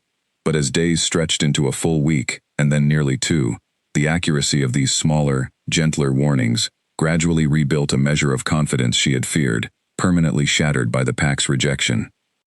It was during the 11th day of her exile, exhausted and increasingly desperate after a failed attempt to cross a swollen river current that had nearly swept her downstream entirely, that Alara first felt the pull of something unfamiliar tugging insistently at the edges of her awareness. Not quite a vision in the way she had come to understand them, but something adjacent, a sensation of being drawn steadily toward a specific direction, with an urgency she could not fully explain. She followed it more from exhausted desperation than genuine hope, trudging deeper into unfamiliar forest as the pull continued strengthening with each passing hour, leading her steadily higher along a rising ridgeline she had not previously explored, the terrain growing rockier and more difficult with every mile. By the time the sun began sinking toward the horizon on the 11th evening of her exile, Alara found herself standing at the edge of a small clearing she did not recognize, surrounded by ancient, towering trees unlike any she had seen within Thornridge territory, silver bark catching the fading light in a way that seemed almost to glow from within. And there, at the clearing's center, exactly as she had glimpsed in the strange, unexplained vision weeks earlier, stood an old wolf, watching her approach, with eyes that seemed to hold far more knowledge and recognition than any stranger's gaze reasonably should. "I wondered how long it would take you to find your way here," the old wolf said, his voice carrying an unexpected warmth despite its rough, weathered quality. "The moon has been waiting rather patiently for your arrival, young one. Rather more patiently, I suspect, than either of us truly expected it would need to be." Alara stood frozen at the edge of the clearing, exhaustion and disbelief warring visibly across her features, uncertain whether she had finally, truly, lost her mind after 11 grueling days of isolation, or whether she had stumbled, impossibly, into the very beginning of an answer she had spent her entire life desperately seeking, without ever fully understanding the question. "Who are you?" she managed finally, her voice hoarse from days of underuse and exhaustion. "My name is Osric," the old wolf said, settling back onto his haunches with the unhurried patience of a creature who had clearly waited a very long time for this particular meeting. "And you, Alara of Thornridge, though I suspect that name no longer quite fits as comfortably as it once did, are precisely who I believe you to be. Come, sit. You have walked a very long way, in more ways than one, and there is a great deal you still need to understand." Alara did not move at first, every instinct honed by weeks of solitary survival, warning her to remain cautious around an unfamiliar wolf in unfamiliar territory, regardless of how gently he spoke, or how strangely his presence matched the vision she had experienced weeks earlier. But something beneath the caution, some deeper instinct she was only beginning to trust, told her that whatever danger this clearing held, it was not the kind that came from the old wolf, watching her with such patient, knowing eyes. She stepped forward slowly, lowering her traveling pack to the soft ground beside a fallen log, and finally sat across from him, close enough for conversation, far enough to maintain some measure of careful distance. "How did you know my name?" she asked. "How did you know I would come here at all?" "The forest speaks, in its own patient way, to those who know how to listen," Osric said, though the vague mysticism of the answer did little to satisfy Alara's exhausted, urgent need for clarity. He seemed to sense this, and continued more directly. "I have lived in these mountains for longer than most wolves care to imagine possible, Alara. In that time, I have learned to recognize certain signs, certain disturbances in the natural order, that indicate something significant is unfolding nearby. Your presence, and the particular nature of the gift you carry, has been unmistakable to me for weeks now, ever since your visions first grew strong enough to send ripples through the deeper currents that connect all wolves to the moon's ancient influence." "You know about my visions," Alara said, something between relief and wariness coloring her voice. "I know a great deal more than that," Osric said gently. "I know that your own pack, frightened by gifts they did not understand, cast you out into land you had never before needed to survive within. I know that gift has cost you dearly already, in ways that go far deeper than simple physical hardship, and I know, with absolute certainty gained across a very long life spent studying exactly this phenomenon, precisely what you are, even if you yourself do not yet fully understand it." "Then tell me," Alara said, leaning forward despite herself, weeks of desperate uncertainty, finally reaching a point where she could barely contain her need for answers. "Please, I have spent my entire life hiding something I never understood, and it cost me everything I had. I need to know what this actually is." Osric studied her for a long, silent moment, his old eyes carrying something that looked almost like sorrow beneath their obvious warmth.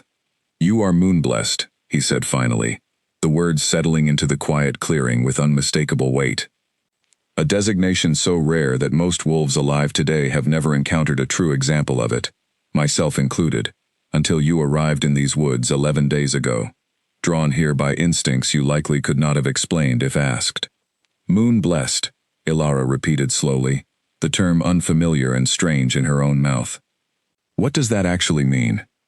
"It means," Osric said, "that at your birth, or perhaps shortly before it, the moon itself marked you as a vessel for gifts beyond the ordinary boundaries of wolf nature.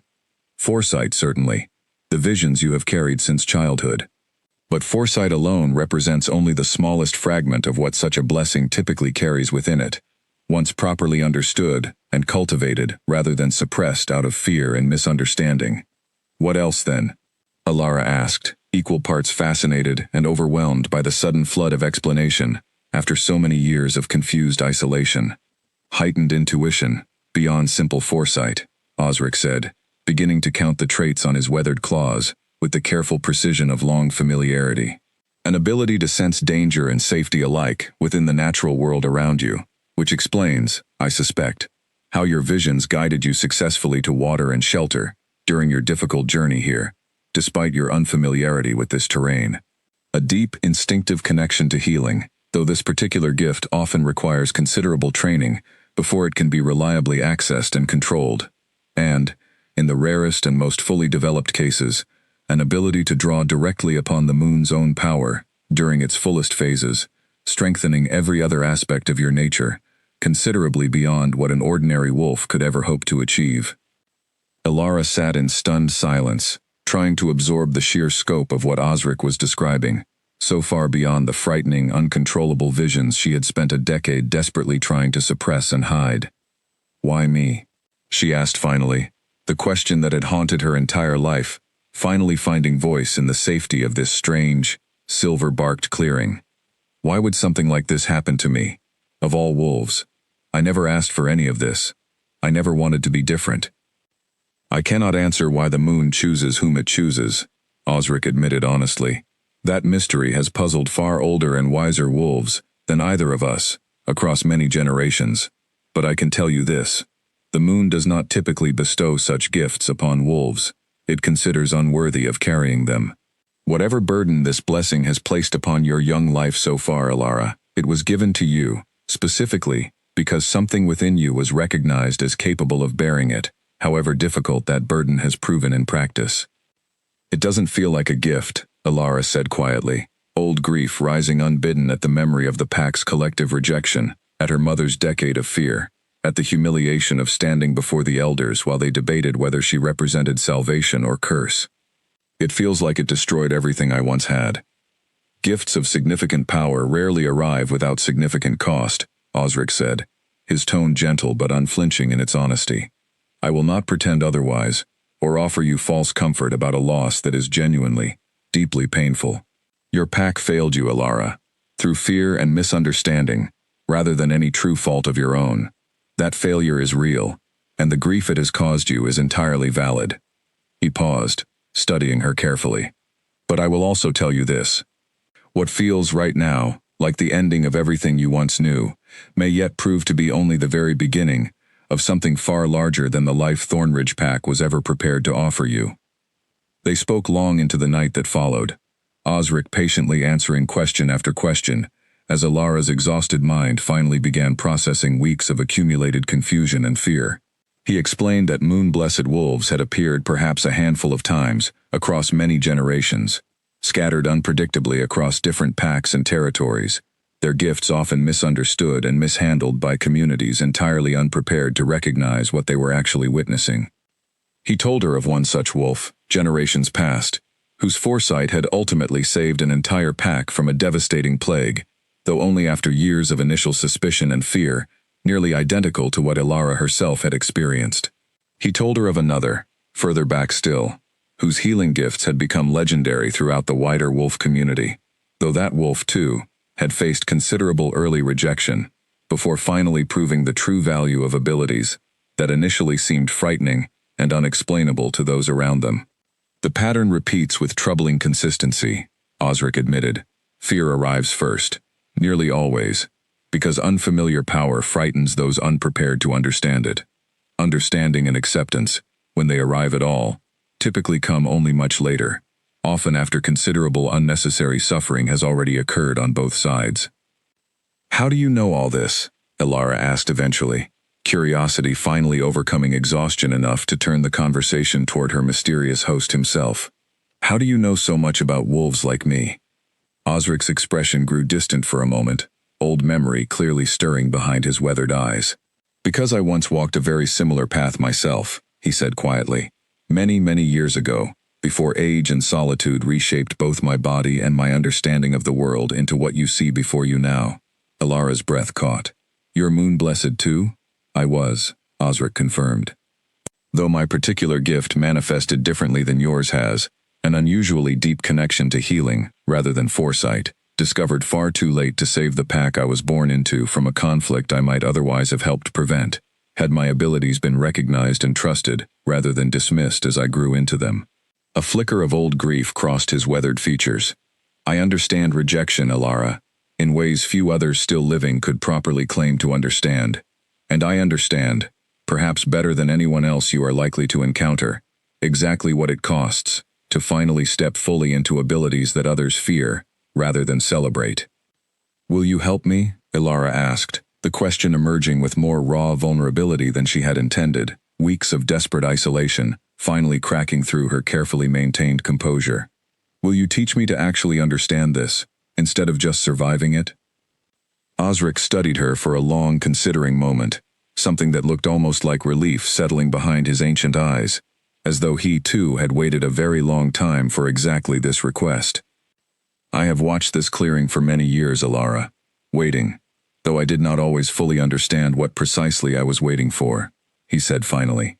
"I believe, now that you have finally arrived, that I understand considerably better. Yes, I will teach you. It will not be easy, and it will not happen quickly. But if you are willing to commit yourself fully to the difficult work ahead, I believe you have the capacity to become something considerably more powerful, and considerably more prepared to protect those you care about, than Thornridge Pack ever gave you the opportunity to become." For the first time since crossing the border out of her home territory 11 days earlier, Elara felt something other than grief and exhaustion settling into her chest. It was small, still fragile, easily disturbed by the enormity of everything Osric had just revealed to her. But it was, unmistakably, something that felt very much like hope. "Then teach me," she said. "Teach me everything." The training began the following morning, before the sun had fully cleared the ridgeline surrounding Osric's hidden clearing, and Elara quickly discovered that whatever romantic notions she had briefly entertained about swiftly mastering extraordinary new abilities bore little resemblance to the exhausting, methodical reality Osric had in mind. "Foresight is not a gift you command," he told her that first morning, settling into the same unhurried patience he seemed to bring to every aspect of his considerably long life. "It is a gift you learn to listen to properly, the way a skilled tracker learns to read the subtlest disturbance in fallen leaves, rather than simply stumbling blindly through the forest, hoping to spot obvious prey. You have spent 10 years suppressing this ability out of fear. We must now spend considerable time undoing that suppression before we can even begin building genuine skill." The early days of training frustrated Elara considerably, accustomed as she was to visions arriving unbidden and overwhelming, entirely outside her control. Osric insisted, patiently but firmly, that she practice instead a series of quiet meditative exercises, sitting motionless for hours at the clearing's center, focusing her attention inward rather than waiting passively for outside stimulus to trigger the familiar overwhelming flashes she had experienced her entire life. "I don't understand the point of this," she admitted honestly during one particularly frustrating session, nearly a week into her training, having sat in careful stillness for the better part of an afternoon without producing anything beyond a mild headache and considerable impatience. "My visions have never worked this way. They come when they come, regardless of anything I do. They come when they come, because you have spent a decade actively fighting against them, rather than working alongside them," Osric replied patiently. "Imagine, for a moment, attempting to have a genuine conversation with someone, while simultaneously covering your ears, and insisting loudly that you cannot hear them. That is, in essence, precisely what you have been doing to your own gift since you were 7 years old. Undoing that pattern requires patience, Alara. Considerably more patience than you have shown thus far, if I may say so honestly. She flushed slightly at the gentle rebuke, but recognized the truth within it nonetheless, and forced herself to settle back into stillness, with renewed, if still somewhat frustrated, commitment. The breakthrough, when it finally arrived, came unexpectedly during her 3rd week of training, not during one of the formal meditative sessions Osric insisted upon, but during an ordinary afternoon spent gathering herbs along the edge of the clearing for the evening meal. She felt the familiar pull of an approaching vision, the particular pressure behind her eyes that had always preceded the overwhelming flashes of her childhood, and instead of instinctively bracing against it, fighting to suppress it before it could fully form, she found herself, almost without conscious decision, simply relaxing into the sensation instead. The vision arrived gently this time. Nothing like the violent, overwhelming flashes she remembered from before.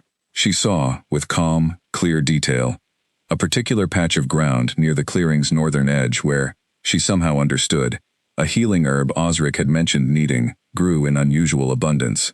The vision passed without leaving her gasping or disoriented, simply settling into her awareness the way an ordinary thought or memory might, and she found herself walking calmly toward the location it had shown her, discovering exactly the herb patch she had glimpsed waiting there precisely as expected. She ran back to find Osric, breathless with genuine excitement, for the first time in longer than she could easily remember. It worked, she told him, still somewhat disbelieving of her own experience. I didn't fight it, and it didn't overwhelm me. It just showed me what I needed to see. Osric's weathered face broke into the first genuine smile she had seen from him since their initial meeting. There it is, he said, satisfaction evident in his voice. That, Alara, is the true nature of your gift, once properly understood. Not an affliction that overwhelms you against your will, but a genuine ability, available to be accessed deliberately once you learn to trust it rather than fear it.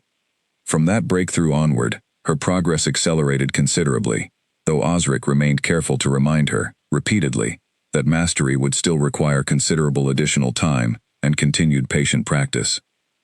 She learned gradually to distinguish between different types of visions, urgent warnings of genuine danger, that still arrived with the older, overwhelming intensity, and gentler, more subtle glimpses that could be deliberately accessed through calm, focused intention, useful for locating resources, understanding terrain, or simply gaining clearer perspective on decisions weighing upon her.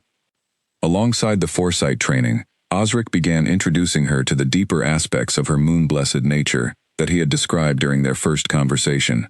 The heightened intuition, she discovered, had actually been present throughout her entire life, though she had never previously recognized it as anything unusual, a persistent, subtle awareness of danger and safety within her surroundings that most ordinary wolves simply did not possess to the same degree. The healing aspect proved considerably more difficult to access, requiring weeks of careful, methodical practice before Alara managed even the smallest demonstrable result, successfully accelerating the healing of a minor scrape Osric had deliberately allowed himself to sustain for the purpose of her training. But even this small success filled her with a fierce, growing sense of capability entirely unlike anything she had experienced during her years of frightened suppression within Thornridge Pack. You are progressing considerably faster than I expected, Osric admitted one evening, nearly 2 months into her training, as they sat together near the small fire he maintained at the clearing's edge. Faster, in truth, than I myself progressed at a similar stage of my own development many years ago. Is that unusual? Alara asked, genuine curiosity coloring her question, rather than simple pride at the compliment. Considerably, Osric said thoughtfully, though I suspect it may relate to the particular circumstances of your gift's initial manifestation.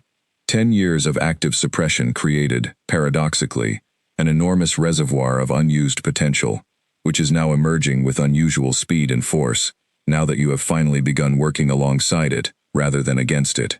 I would not be entirely surprised, given your current trajectory, if your abilities eventually exceed what I myself was ever capable of achieving, even at the height of my own considerably long career. The praise settled warmly in Alara's chest, though it carried an undercurrent of complicated emotion as well, Gratitude toward Osric's patient guidance tangled together with lingering grief over the pack that had never given her the opportunity to develop these abilities in a supportive environment, rather than one defined entirely by fear and suspicion. She thought often, during the quiet evenings at Osric's clearing, of Ren, of her parents, of the pack she had grown up within despite everything that had ultimately gone wrong between them. She wondered how they were faring, whether the Hollow Fang threat that had triggered her banishment had continued escalating in her absence, whether her warnings, however imperfectly heeded, had ultimately saved lives that might otherwise have been lost entirely. "You think of them often," Osric observed one evening, apparently noticing the distant, troubled expression that crossed her face during these quieter moments. "They're still my family," Elara said simply. "Even after everything that happened, I can't simply stop caring what happens to them, no matter how unfairly they treated me." "That is not weakness, Elara," Osric said gently. "Whatever else this training accomplishes, I would not wish to see it transform you into someone who no longer cares for the people who shaped her early life, flawed and frightened though their judgment ultimately proved to be. Compassion, even for those who have wronged us, often proves considerably more valuable, in the long run, than bitterness ever could." Nearly 3 months into her training, as the season began shifting slowly toward autumn, and the leaves surrounding Osric's clearing began their gradual transformation into gold and amber, Elara experienced a vision, unlike any she had encountered since arriving at the clearing, one that reached far beyond the calm, controlled visions she had learned to access deliberately, carrying instead the same overwhelming, urgent intensity of her very earliest warnings. She saw Thornridge territory, unmistakably, though changed considerably from how she remembered it, scarred by what appeared to be repeated conflict, several structures damaged or entirely destroyed, the pack's numbers visibly diminished from what she recalled. She saw wolves she recognized moving, with the particular exhausted weariness of a community under sustained ongoing siege, and she saw, with sickening clarity, Hollow Fang's dark-marked wolves advancing steadily deeper into what remained of Thornridge's shrinking territory, the balance of power having clearly shifted dramatically since her banishment months earlier. She gasped awake from the vision to find Osric already beside her, having apparently sensed the sudden intensity of whatever had gripped her attention so completely. "What did you see?" he asked, his tone carrying immediate focused concern. "My pack," Elara said, her voice shaking with a mixture of old grief and fresh, urgent alarm. "They're losing. Hollow Fang is winning, badly, and Thornridge doesn't have much time left before everything falls apart entirely." Osric studied her carefully, his expression unreadable for a long, heavy moment. "You understand what this means, don't you?" he said finally, though it was not quite a question. Elara nodded slowly, feeling the weight of an inevitable decision settling firmly onto her shoulders, a decision she realized, with growing certainty, she had perhaps been unconsciously preparing herself to make, ever since Osric's training first began transforming her frightened uncertainty into genuine, capable strength. "I have to go back," she said. "Whatever they did to me, whatever fear and rejection I experienced there, I can't simply let them fall to Hollow Fang without at least trying to help. Not when I might actually have the ability to make a real difference now." "Are you certain?" Osric asked gently. "You owe Thornridge nothing further, Elara. They cast you out. Whatever happens to them now is not a burden you are obligated to carry." "I know," Elara said, "but it's not really about obligation. It's about who I choose to be, regardless of who they decided I was." She met Osric's ancient, patient eyes, with newfound steadiness, entirely absent from the frightened, uncertain girl who had stumbled into his clearing 3 months earlier. "I'm not going back as someone begging to be believed anymore. I'm going back as someone capable of actually protecting them, whether they choose to accept that help or not." Osric's weathered face broke into a slow, proud smile, something that looked very much like satisfaction settling behind his ancient eyes. "Then it seems," he said, "that your training, however unfinished it may technically remain, has already accomplished precisely what the moon intended it to achieve. Go, Elara. Go be exactly who you were always meant to become." The journey back toward Thornridge territory took 3 full days, considerably faster than the desperate, wandering 11 days it had taken her to originally find Osric's hidden clearing, guided now by a clear sense of direction that came from both memory and the newly developed intuition Osric had spent months carefully cultivating within her. She moved with purpose through terrain that had once seemed impossibly unfamiliar and threatening, noticing now, with quiet satisfaction, just how much her understanding of the natural world around her had genuinely deepened during her months of training. She thought, during the long hours of travel, about what she might actually find upon her return. Her vision had shown her a pack under severe, sustained pressure, but visions, she had learned carefully from Osric, often captured only fragments of a larger, more complex truth. She did not yet know how much damage had already occurred, how many losses the pack might have already suffered, or whether her arrival would come in time to make any meaningful difference at all. She thought too about Ren, about her parents, about the complicated tangle of grief and lingering affection she still carried for the community that had ultimately rejected her. Osric's gentle observation echoed in her mind as she traveled. That compassion for those who had wronged her represented genuine strength rather than weakness. She held on to that thought carefully throughout the journey, using it to steady the anger that still occasionally flared within her when she remembered the humiliation of standing before the elders while they debated her fundamental worth. She reached the outskirts of Thornridge territory on the evening of the third day, and the devastation Osric's vision had shown her proved, if anything, worse in person than the fragmented images had initially conveyed. The once thriving eastern tree line, already scarred from the earlier Hollow Fang attack she had foreseen months earlier, now stood almost entirely blackened and skeletal, clear evidence of far more extensive and sustained conflict than the single incident that had triggered her banishment. She moved cautiously through the damaged territory, her heightened senses immediately picking up the scent of recent conflict, blood and smoke, and the particular acrid tension that lingered after violence. She found the pack, eventually, gathered in a considerably smaller cluster than she remembered, occupying a defensive position near the central clearing that had clearly been fortified with hastily constructed barriers. The wolves she recognized looked exhausted, several bearing visible wounds in various stages of healing, their collective posture carrying the particular weariness of a community that had been fighting far longer than any of them had originally anticipated when the conflict first began. She spotted Corin among them, his shoulder still bearing visible scarring from the injury she had foreseen months earlier. His expression hardened considerably from the confident young hunter she remembered. She spotted Ren before Ren spotted her friend standing near the edge of the defensive perimeter, scanning the tree line with obvious, practiced vigilance. Elara felt her breath catch at the sight of her, relief and old grief tangling together so tightly she could barely separate the two emotions. "Ren," she called softly, stepping fully into view. Ren's head snapped toward the sound, her expression shifting rapidly from immediate defensive alertness to stunned, disbelieving recognition. "Elara?" she breathed, dropping the defensive posture entirely and closing the distance between them at a run. "Is it really you?" "It's really me," Elara confirmed, catching her friend in a fierce embrace that carried 3 months of accumulated longing and worry within it. "You look different," Ren said, pulling back slightly to study her, genuine wonder evident in her expression. "Stronger, somehow. Where have you been? What happened to you?" "It's a long story," Elara said, "but right now, I need to know what's happening here. My vision showed me Hollow Fang gaining serious ground. How bad has it actually gotten?" Ren's expression darkened considerably. "Bad," she admitted. "Worse than bad, honestly. After you left, the attacks continued, more frequent and more organized than before. We've lost 3 wolves entirely, and nearly everyone else carries some kind of injury from the fighting. Alpha Callum has been pushing everyone to their absolute limits trying to hold the territory, but Hollow Fang seems to have grown considerably stronger over these past months, and we simply don't have the numbers to match them anymore." "And no one has managed to predict their movements? No advance warning of the attacks?"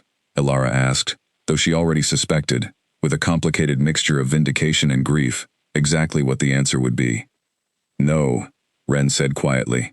"Not since you left. We've been fighting entirely blind, Elara, taking every hit without any warning at all. Several of the elders have actually started wondering aloud whether banishing you was a mistake, though no one has been willing to say so formally, not with Callum's authority still resting so heavily on that original decision." Elara felt a complicated surge of emotion at this admission. Vindication tangled uncomfortably with old, lingering hurt at how completely the pack had rejected her warnings when she had actually been present to offer them. She pushed the complicated feelings aside deliberately, focusing instead on the immediate, urgent needs of the pack standing before her. "I need to speak with Callum," she said. "Now, if possible. I have information that could genuinely help, but I need him to actually listen this time." Ren led her quickly through the fortified camp, drawing startled, disbelieving stares from pack members who recognized her passing, murmurs of surprise and uncertainty following in her wake, much as suspicious whispers had followed her months earlier, though the tenor felt subtly different now. Curiosity and cautious hope mixed with the lingering wariness, rather than open hostility. They found Callum near the center of the fortified camp, deep in tense conversation with Elder Bramwell and several senior hunters over a rough map sketched into the dirt, clearly planning some manner of defensive strategy for the days ahead. He looked up as Alara approached, and for a long, charged moment, complicated emotion flickered visibly across his exhausted features, surprise, and something that might have been shame, tangled together with immediate, cautious hope. "Alara," he said finally, straightening from the map. "I did not expect to see you again." "I didn't expect to come back," Alara admitted honestly. "But I had a vision, Alpha Callum, of Thornridge, badly weakened, close to losing this conflict entirely. I couldn't simply ignore that, regardless of what happened between us before." Callum studied her for a long, considering moment, and Alara found herself standing straighter under his scrutiny than she had during their final formal meeting months earlier. No longer the frightened, desperate girl pleading uselessly for belief, but someone who had spent months learning genuine mastery over abilities the pack had once feared and dismissed entirely. "You look different," he observed, echoing Ren's earlier assessment. "Where have you been these past months?" "Training," Alara said simply. "Learning to actually understand and control what I am, rather than simply being overwhelmed by it the way I always was here." She met his gaze steadily. "I know how badly this pack treated me, Alpha Callum. I know exactly why you cast me out, and I understand, even now, the fear that drove that decision, however unfair it ultimately proved to be. But I'm not here seeking apology or vindication. I'm here because, despite everything, I still care what happens to this pack, and I believe I can genuinely help you survive what's coming." A heavy silence settled over the small gathered group, broken finally by Elder Bramwell, his weathered face carrying an expression considerably more humble than Alara remembered from their previous encounters. "The council debated recall many times these past months," he admitted quietly. "Pride, and perhaps genuine uncertainty about how to properly reverse such a formal decision, kept us from actually sending word. I will admit now, plainly, that decision may well have cost us dearly." "What can you offer us?" Callum asked directly, cutting through the difficult undercurrent of unspoken apology and regret hanging over the conversation. "Beyond simple foresight, I mean. You said you spent these months training. Training in what, precisely?" Alara took a steadying breath, aware that whatever she said next would fundamentally determine how this pack chose to receive her, whether as the frightened, uncertain outcast they remembered, or as someone genuinely capable of reshaping the desperate situation they now faced. "I am moon-blessed," she said clearly, the words carrying none of the fearful hesitation with which she had once approached any discussion of her true nature, a designation rare enough that most wolves alive have never encountered a genuine example of it. "My foresight is only the smallest part of what that means. I can sense danger and safety with far greater precision than I ever could before. I have begun developing genuine healing capabilities that could help treat the wounded currently suffering throughout this camp. And under the full moon, I understand my abilities strengthen considerably beyond even their current capacity." The assembled wolves absorbed this information in stunned, considering silence, glances passing rapidly between Callum and the elders as they processed the sheer scope of what Alara was describing. "Moon-blessed," Elder Doran repeated slowly, emerging from somewhere within the camp to join the gathering, his old eyes carrying something that looked almost like wonder beneath his obvious exhaustion. "I had begun to suspect as much, in the months since your banishment, reading again through old texts I had not consulted in decades. I did not fully believe it possible, not until this moment." "Believe it or not, as you choose," Alara said, and there was steel beneath the words now, hard-won through months of difficult training and genuine self-discovery. "But I am offering this pack genuine help, freely, and without demand for anything in return, beyond a willingness, this time, to actually listen when I tell you what I see coming." Callum studied her for a long, final moment, and Alara watched something shift visibly behind his exhausted, weathered features. Pride and lingering uncertainty, finally giving way to the desperate, practical necessity of a leader facing his pack's genuine survival.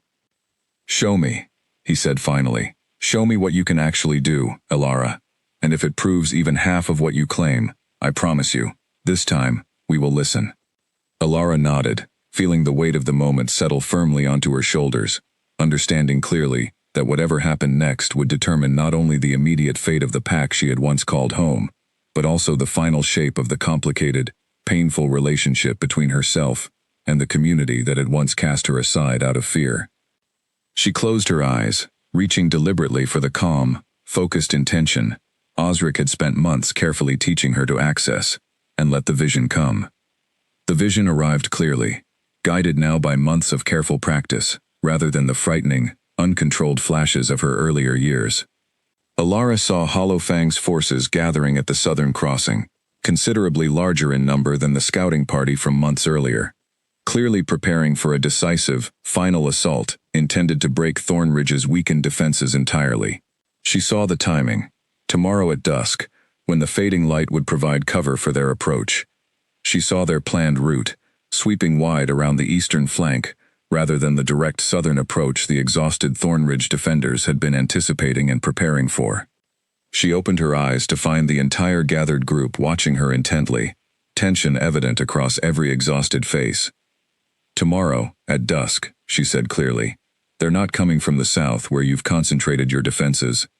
They're sweeping around to hit the eastern flank instead, using the fading light for cover.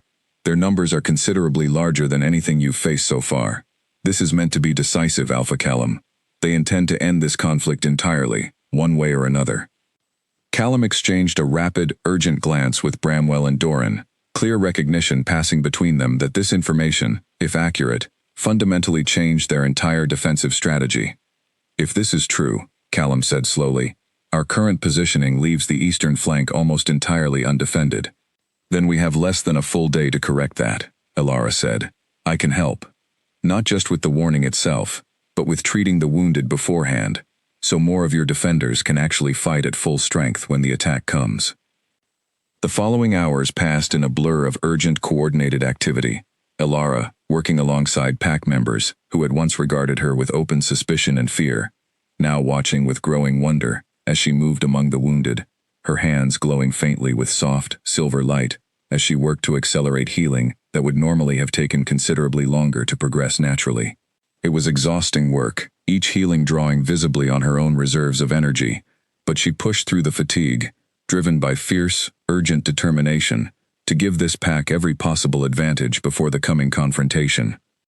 Corin was among those she treated, his old shoulder wound from months earlier having never fully healed properly, leaving him weaker in that arm than he should have been.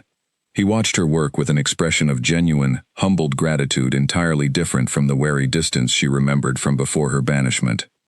"I should have believed you," he said quietly, as she finished the careful work of accelerating the healing along his damaged shoulder. "Both times you warned us, and both times I doubted you anyway. I'm sorry, Alara. Genuinely." "You don't need to apologize," Alara said, though she appreciated the sentiment more than she let herself fully show. "Just fight well tomorrow. That's the only apology I actually need from any of you." As dusk approached the following evening, exactly as her vision had foreseen, Thornridge's defenders had repositioned considerably. A strong contingent now guarding the previously vulnerable eastern flank, wounded warriors fighting at nearly full strength, thanks to the accelerated healing Alara had provided throughout the preceding day and night. The mood throughout the camp had shifted palpably, exhausted resignation replaced by cautious, hard-won hope. Alara stood near the front of the eastern defensive line, as the fading light began deepening toward true dusk, her senses stretched wide, monitoring the approaching threat with the heightened awareness Osric had spent months carefully cultivating within her. She felt them before she saw them, a mounting pressure at the edge of her perception that told her, with absolute certainty, that Hollowfang's forces were drawing steadily closer.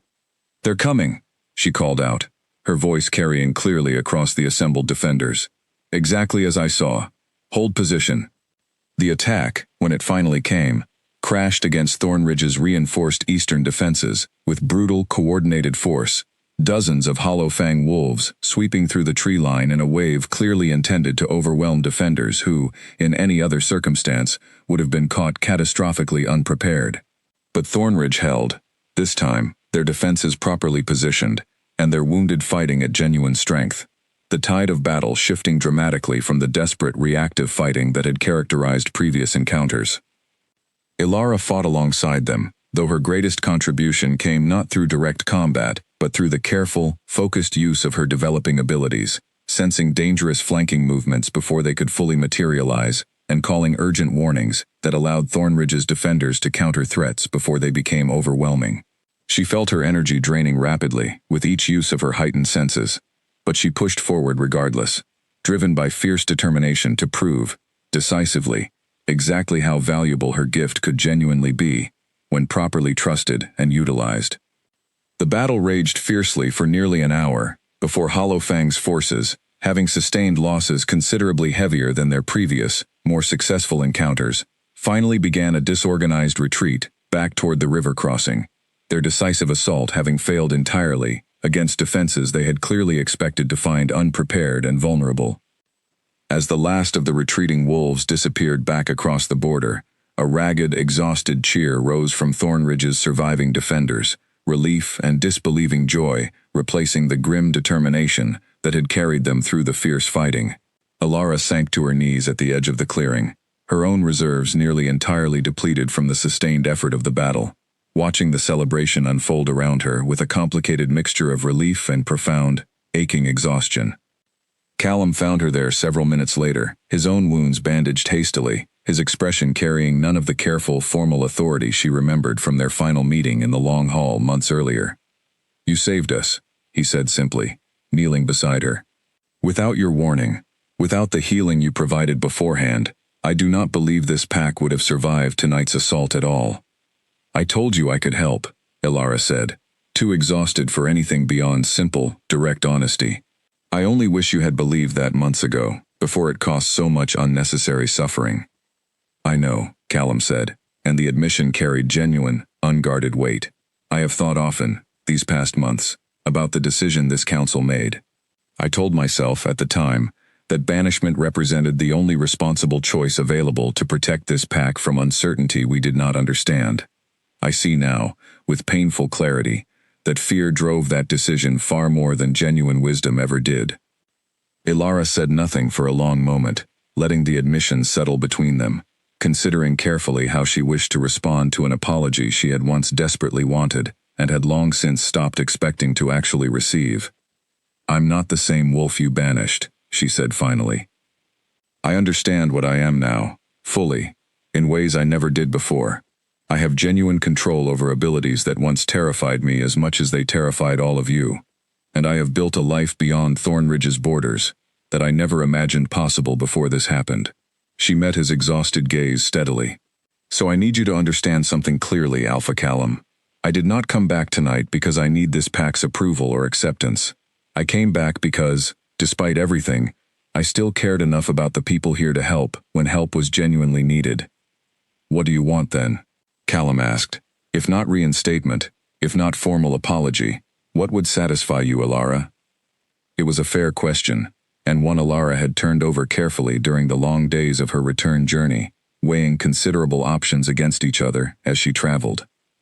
She could demand formal reinstatement, full restoration of her place within Thornridge, official acknowledgement from the council of the grave mistake they had made in banishing her. She could walk away entirely, having fulfilled whatever obligation she felt toward the pack that raised her, choosing instead to build an entirely independent life beyond any pack structure at all. Or she could choose something else entirely, a path that honored both the genuine connection she still felt toward her family and the hard-won independence she had discovered during her months with Osric. "I want to help this pack properly recover from what's happened," she said finally. "Not as someone begging for acceptance, but as someone who has genuinely earned a place here through what I can actually offer. I want the council to formally recognize what I am, not as a curse to be feared or a curiosity to be suspiciously monitored, but as a genuine asset this pack chooses to value and protect going forward." She paused, considering carefully, And I want the freedom to come and go as I choose, to continue my training, and eventually pass along what I've learned, rather than being permanently bound to territory, the way ordinary pack members typically are. Callum considered this for a long moment, then nodded slowly. I believe that can be arranged, he said. The council owes you considerably more than that, honestly, given tonight's events.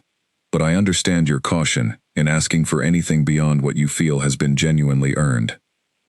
In the days that followed, as Thornridge slowly began the difficult work of recovering from months of sustained conflict, Elara found herself gradually, cautiously welcomed back into a community that had once cast her aside entirely out of fear. The transition was not instant, nor entirely without lingering tension, some pack members remaining visibly wary despite the undeniable evidence of what her abilities had accomplished during the decisive battle. But the overall shift was unmistakable. Curiosity and gratitude, steadily replacing the suspicion that had once defined her entire relationship with the community she had grown up within. Her mother wept openly upon her return, holding her daughter for long minutes without speaking. The careful, fearful distance that had once characterized their relationship finally, genuinely dissolved by the events of the preceding months. Her father's pride was evident in every interaction, watching his daughter move confidently through territory that had once made her feel like a stranger within her own home. And Ren, fiercely loyal throughout everything, simply refused to let more than a few hours pass without seeking Elara out, determined never again to allow the kind of painful distance that had once nearly separated them entirely. Elder Doran, in particular, took considerable interest in Elara's continued development, spending long hours discussing old texts and half-forgotten stories that suddenly carried new, urgent relevance, given the undeniable proof of moon-blessed nature, now living openly within Thornridge's borders. Even Elder Ingrid, whose early suspicion had cut so deeply during Elara's original ordeal, offered a careful, considered acknowledgement of how thoroughly events had proven her earlier caution unwarranted. Nearly a month after her return, as the full moon rose bright and silver above Thornridge territory, Elara stood once more at the edge of the central clearing, watching moonlight pool across the familiar ground where she had first blurted out her warning so many months earlier, setting in motion the entire painful, transformative journey that had ultimately led her back to exactly this spot. She felt the moon's influence stronger than ever before, exactly as Osric had described during their months of training together, her abilities settling into a clarity and strength that felt, for the first time in her entire life, genuinely comfortable rather than frightening. She was no longer the anxious girl desperately hiding visions out of fear of exactly the rejection she had ultimately experienced. She was no longer even quite the exhausted, uncertain exile who had stumbled into Osric's clearing 11 desperate days after her banishment. She was Elara of Thornridge, moon-blessed, standing fully and finally in the power she had always carried, having transformed rejection and isolation into genuine strength through months of difficult, dedicated growth. Whatever challenges Thornridge Pack faced going forward, whatever future conflicts with Hollowfang or other unknown threats still lay ahead, she understood now, with unshakable certainty, that she possessed both the capability and the genuine choice to help protect the community she had once feared losing forever. The moon's silver light traced gently along her shoulders as she stood watching over the territory she had once been cast out from, and for the first time since childhood, Elara felt, completely and without reservation, that she had finally, truly found exactly where she belonged.